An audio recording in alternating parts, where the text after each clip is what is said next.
Welcome back to the Scandinavian Alps coffee in Hemsedal. We are here to talk about the Aeropress. The Aeropress, yeah. A beautiful brewer. It is a beautiful brewer. 20 years actually now. Is it? Yeah, 20 Okay. years. It's like, I think the Alan Adler, the Stanford engineer, started developing this brewer in like 2004. Mm-hmm. I think the reason why he did it was to reduce bitterness and acidity in his coffee. Oh, I thought it was because he wanted to brew just one cup of coffee because his wife was never in the house. But, I'm not sure, but it's a beautiful brewer. Yeah. Super versatile. You can use it the inverted way or the regular way. You can brew you can grind super fine, you can grind super coarse. Yeah. You can go big doses, small doses. There's no two lines on the answer here. Yeah, it's probably the most forgiving brewer I'd say out there. Yeah. And that, actually the history of, what is the other history? Supposedly he was the one who invented the Aerobi Frisbee, right? Did you ever heard that? Yeah. That? Yeah. Is that super thin pink one that went like 10 football fields? If it was bent or shaped the right way. So yeah, it's kind of cool. I just got the clear one, which just came out. This is the old one. Yeah, that's my old one, old food grade plastic. I think every year they came out with a new food grade plastic version, but that's the original. And then we have the Go version, which is the one in a cup, or it comes with a travel cup, which is pretty cool. And they also actually released a big one. Yeah, I've seen the XL. It's a little bit too big. Like a liter or something. Yeah, yeah. Have you tried it? No, I've not tried it yet. Okay, maybe we need to try that one too. I think so. Maybe next video. Yeah, but we thought we would do, since this is pilot number 2 video, maybe we try. Yeah, keep it just fresh and relevant. I guess Aeropress just got bought by a Canadian company. Did you know that? No, I didn't know that. So I think it's Canadian, and they've just released 6 colors. A pink one is beautiful. Pink one's pretty cool. So we'll have to get those in. And I thought today we thought today we would do a little Aeropress competition. So Ole Versailles on our who can brew the best. Who can brew the best Aeropress? Yeah, that's also actually a big thing in the world as Aeropress competitions. We are closing in on the Norwegian Aeropress Championships now. It's in May. Yeah. And the format is that everyone brews the same coffee. They have 5 minutes of brewing time, and 3 judges just point at the coffee they like the best, or the coffee they will like to drink them all of. Yeah. That's a fun brewing concept. How many times have you competed? A couple of times. Okay. Never won it. No, neither have I. Competed once in Sweden at the Swedish Nationals, and here the funny story is I'd probably been brewing it for like a couple of years on Aeropress, and then I competed against you in Norway 3 people at the same round robin, and the girl next to me was from Canada, and she'd never used it, and she just literally followed the instructions of what Aeropress said, and she beat me and whoever the other guy was. So it was kind of funny that anyone can really brew definitely. great coffee. I think it's a brewer everyone can use. I have a good friend. He's like 66 years old. Yeah. And he was competing in the Norwegian Aeropress Championships last time it was, and he was second. Okay. Very close to the win. Okay. And he had it for like 3 weeks. Yeah. So I guess the moral of the story is everyone out there who in Norway or beyond, sign up for your next Yeah, definitely. regionals Aeropress. Definitely. Yeah, for sure. So okay, well, let's do it. Let's do the brewing.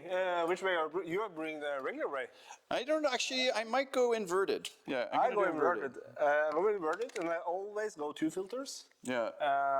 And of course, rinse the filters. So yeah, maybe we always do. should. So the basic way for the people out there is the regular way is just like that. You put your paper filter in there. It clicks on like that. You put your coffee in, water, and then you plunge, right? And then your timing and how much coffee you use and all that agitation is different. Ole and I are going to do inverted. So inverted. Maybe tell us what's the benefit of the inverted way? Inverted, then we're doing like full immersion. Yeah. So you kind of do it like this. Now there is a downfall. I've had a few messes like this. Have you had one? Where you didn't tighten that? Definitely. So that's always happened. So if you have kids at home, maybe this isn't the best way, but no risk, no reward, as we say. You don't need a lot of equipment to brew really tasty coffee with Aeropress. That's a good thing. True. So what's your recipe in terms of how much coffee to water? I often go high dose, high ratio. So I normally somewhere around 16 to 17 grams of coffee. Yeah. Grounded quite coarse. To like 200 grams of water. Right. It's a really high ratio. What about you? I'm going to do, I just do a kind of standard 15 grams, and I just fill it to the top. Give it some agitation with a spoon, and then I wait about a minute, and then I'll put it back over and plunge. So my total brew time is about 1:30, 2 minutes. Yeah. So pretty standard in the morning. You know, actually I haven't brewed on the Aeropress for ages, so it's quite fun to come back to it. Yeah. You just start brewing now. I'm gonna get a kettle. Hold on a second. Yeah. Let's brew. So we'll see whose tastes better. Maybe Panda, who's filming, will be the judge of this. So usually I'll just kind of turn it like so, just to get everything water contact. Fill to the top. Do you change a lot of the grind size of the recipe depending on the coffee, or you just go the same recipe every time? Nah, I kind of just do the same recipe, and then I'll just do a little bit of a agitation with the spoon a few times. Like so, and then I just, actually, if I want to be really good, I'll actually rinse my paper filter. This is how the pros do it, just so I don't get any papery taste. Even though I think, is it James Hoffman said, doesn't make a difference much, but we shouldn't only listen to James Hoffman, right? yeah, but he's, yeah, I've actually tested both. You don't really taste much, but, and then I'll do kind of a little flip. I think we have a little issue here. Do you? Yeah, I think we have an issue. That's right. Let me help the Brewers champion with his Aeropress, and then I plunge. I like to do the on the arm. Oh, this can happen. This will be good content on YouTube. Yeah, exactly. I think you'll win the competition. This is under the blooper. That looks good, Ale. I think you've done a great job. Even the filter paper in there? Yeah. Let me show you how it's done here. And then I plunge for 30 seconds. I usually just let the gravity in my arm just kind of rest, and then, yeah. Do you do the hiss at the end, or you don't know hiss? I do the hiss. I do the hiss, yeah. I do everything out. We're not wasting coffee. So. I'm normally not doing it that way, but that's... Here's a little trick. I'll actually pull up just to suck up all the coffee, and then I don't get a big mess on the table. I wonder if James Hoffman watching, I wonder what he would say to this. Are you brewing another one, really? Yeah. Cannot make this one. So I actually reached out to, who did I reach out to? The secret, if you actually really wanted to win an Aeropress championship, what Scott Rayo by email said, if you used a roller grinder, so somehow, because a roller grinder is like it's the most expensive grinder to use. These are like what the big guys use to make bad coffee taste good. But he said if you could get the competition coffee and then somehow get it over to a roller grinder, you could win the competition hands down. So, hypothetically speaking. Okay, this smells good. How's yours? I don't want to taste it. You gonna brew another one? I think I'll. Okay. We'll give you a second try. Yeah. That's the beauty of making content. Yeah, exactly. And then you'd have your coffee, and then there's I think 3 judges usually. 3 judges. 3 judges, and then they kind of do a countdown 3, 2, 1, and they point to their favorite, and then if two choose, that one goes ahead in terms of the round robin. So it's quite a fun competition. I remember doing it, and then there was like beer after and barbecue. So it's quite a fun. It's a really fun. It's not really about coffee. I mean, it's about coffee, but it's kind of it's more about the social thing about it too. Yeah, it's kind of a fun. If you're doing like Brewers Cup or barista, it's more serious. Yeah. You shouldn't do it like I did in the competition. Yeah. Then you definitely don't want to win. Well, mine's ready. We're gonna wait for you. Yeah. Let me know if you need any help or. Yeah. I'm in good hands. Okay, so you do a little bloom. And do a pre-bloom. I'm doing the agitation with the kettle, no spoon. Turning the Aeropress a little bit just to make sure all the coffee are wet. We'll do like 200 grams. So Okay, so you measure your water. Yeah. But yeah, to the top is what, 200 grams? Yeah. 1. And what was the coffee you said? How much coffee? I used 16 grams of coffee. 16. 16 to 17, depending. Double paper. Double paper filter, yes. So, okay. So there's the tricks you can use it for the... You can use all Ole Christian's tricks, tips when you're Just competing against him. Don't do the same thing that I did in the first brew. Then it will not taste very good. You wet the paper filter, nice. Yeah. Do you want another carafe? Yeah, probably. Do you have one? You can use this one. So here's another trick is too, if you can let it cool down a bit. So I gave it a bit of swirl just to let it cool down, and then hopefully the judges will taste more nuance. We need some cups too.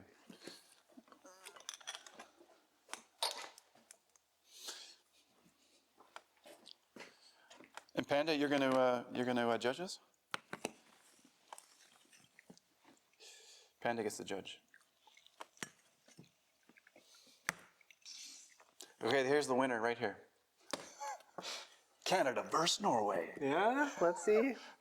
Have you signed up for the competition yet? No, but I probably should. I should. It would kind of suck if we had to compete against each other. I'd probably just. Wow. All right. Well, maybe I need to sign up now after that first attempt. I think so. All right, grab a spoon. No, probably you will win. Panda, because your the cup, coffee, you're tasting. the coffee is too hot. You're judging. All right, we'll let Panda judge. We'll blind test it too. Okay? Close your eyes. Okay. Blind taste. So this will be a little bit more fair, but kind of fun. You can taste it too. Yeah, I'm gonna taste my own actually. Spoon here. Oh, quite good. I had my. Of course it is. It's your own coffee. Don't. It probably doesn't taste or sound so good on a microphone, but. Yeah, but it smells good. Tastes good. Okay, go for And it. we have the judge. Panda, photographer, roaster, And not judge. Aeropress judge. Aeropress judge.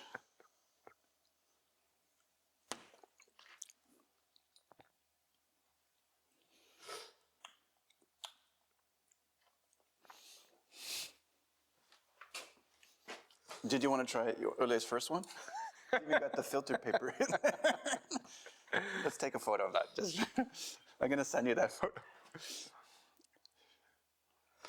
I'm more nervous now than into competition. This one. That's colder. That's Okay, maybe colder. I should compete. So the Canadian one, but it was pretty close, is it? Let me taste yours. I It think. was colder. Yeah, maybe the temperature. Yeah. Yours is good too, though. So, there we go. But yeah, Aeropress. Anything else? What do you recommend people to, if they're buying one? Which one should they buy, or what's your tips and tricks? It's depending if you're brewing it only to yourself or if you're brewing it at home. But I would say go for the big one. Not the big one, but original? go for the original size. Because then you have a little bit more flexibility. But of course, if you want to take it outside to brew it outside, then go for the small one. Yeah, it makes a great, it's pretty versatile brewer, right? You can brew it outside. Yeah. Actually, I take it traveling, so if I'm on an airplane, we'll usually make an Aeropress just for fun. And you usually make a couple friends next to you, or even the airline flight attendant will ask for, be like, you're making your own Taste coffee? it again now. Yeah. On a train, I've made it, Aeropress. Where else? Top of a mountain. Yeah, it's great to like take hiking for the summer and make one at the top for your friends or family. They'll be kind of, I think it's pretty cool. Yeah, yours is good too. I'm not gonna fault that, but so yeah. It's an easy brewer as long as you don't do as I did in the first test. It's an easy brewer. Everyone can make tasty coffee with this one. I think you should taste this. That's kind of Since we're making content. get a few grams. Where else? It's a great brewer to buy, like a family member who's been in coffee for who's been in family or coffee for a while, so they can just make one good cup of coffee at home. If you have different schedules in the morning, it's a great brewer. So my wife will make one in the morning, and then let's say I'm an hour ahead or behind, I can make one. So yeah, I think it's a good one. And another thing, it's important that when we're talking about pour overs, it's we would also often recommend that you need a gooseneck kettle. But if you have like only an Aeropress, you actually don't need that because it's easier to pour with only a hot boiler. So that's maybe also a reason you need less equipment. Yeah. That's another great thing. Like if you don't have a big kitchen or camper van, this is a great way you can just store your whole coffee program in a cupboard. So you don't. Yeah, I think people think the magic's in the machines as opposed to it's in the beans and having good water and a little good brewer. So you don't really need these expensive, these coffee machines that cost thousands of dollars to make good coffee. This makes good, if not better, than most out there. So, definitely. And the fun part with Aeropress is that there's so many ways to do it. We talked about James Hoffman earlier. He's recommended I think fine grind 11 grams of coffee to 200 grams of water. Right. So a lot less coffee. Okay. Still very good. Yeah. Just different taste profile. Yeah, and there's so many recipes out there. So if you go online, YouTube, you can find millions. You can find every Aeropress there's a world champions, believe it or not. So if you win your regionals, nationals, you go to the World Aeropress. World Aeropress. All paid. Where was the last one? Korea? It was in last year was in Greece. Was it? I can't remember. It was in Melbourne, I think. No, it was actually in Calgary. Okay. Calgary. Yeah. Alberta. Calgary last time. Okay. This year is in Portugal. Yeah. So it's kind of a fun way to it's a fun way to brew coffee, and you can travel the world with it. And actually, did you know where the first one was ever? No, it was in Norway, I think. Oslo. I think it was Tim Ellenboe, because Tim is using. That's an interesting point. Tim Ellenboe is using only Aeropress in his coffee bar. Yeah. Still do. Yeah, I think he still does. And the first Aeropress Championships was at his office, I think. It was him the first one. and a couple of others. 2001 or so? Yeah, it's some years ago. Yeah, but that's the first place I saw when we went down there, Jimmy and I, to his coffee bar. They were making Aeropress. I can't imagine the baristas making a couple hundred Aeropresses a day. They must have a sore arms, but... and I think super consistent. Yeah, super consistent. I think that's the reason why Tim use it. That's exactly because why. it's super consistent. Yeah. So if you want consistent, good travel, tasty coffee, doesn't blow your budget, you can travel the world and make it to the World Aeropress Champions, and the Aeropress is for you. So I think that's a good plug for them. And they have new colors out, new sizes. I think they've probably got some cool things coming ahead. Do you have any favorites on filters? Oh, Aeropress filters? Yeah. The ones you recommended, what were those? Kafek or Acer? You sent me those, Acer. Those are really good. They're a bit thicker. Yeah. And then the Kafek ones we carry here, which are really good now. So to be honest, I don't brew a lot of Aeropress, but when I travel, I do. So it's kind of. You have to do a lot of Aeropress now because now we are preparing to the championships. I might compete. We'll see. I don't know. You won against me. now that I've beat the Brewers champion. So, but thanks for joining today, guys. Do you have any more questions or comments or ideas? I think just to try out different recipes, test different ways to do it. Yeah, it's super fun brewer. Yeah, and have fun with it. And I think a lot of people actually have an Aeropress just sitting in the shelf, never use it. Yeah. Use it a little bit more often. For sure. So please share this video, and anyone that's an Aeropress fan, please share that. And remember, folks like us drink coffee like this. Definitely. So thanks again. And if James Hoffman is watching, don't do this. Don't do this. Nice.